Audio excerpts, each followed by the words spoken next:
Sur ce campus près de Lille, un restaurant universitaire a réussi l'exploit d'éliminer presque complètement les restes de ses assiettes. J'essaie de toujours tout finir. Moi, j'aime pas le gaspillage, donc... Et là, il reste vraiment...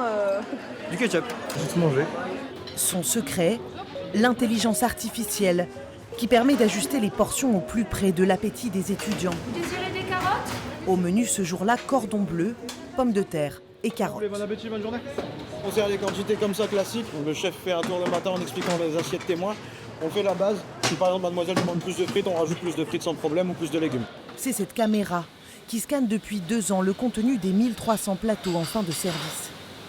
Chaque plateau qui passe ici, elle est scrutée, analysée et pèse les quantités qui restent sur le plateau.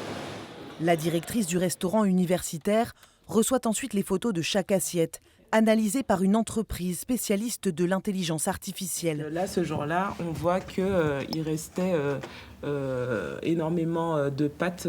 Elle y découvre les aliments les plus gaspillés, le poids des restes, des données par dizaines qui permettent aux cuisiniers de s'adapter.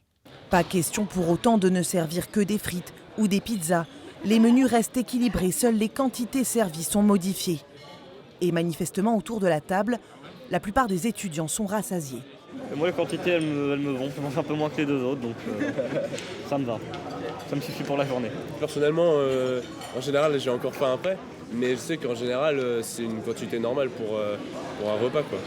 Au bout de 2 ans, les résultats sont bien là. Moins de 11 grammes de déchets par plateau contre 85 au niveau national. Le coût, c'est 15 centimes pour les autres restaurants par plateau par jour. Et les autres, ici, on est à 9 centimes. Ce qui fait qu'en fait, on a un coût moindre de gaspillage alimentaire.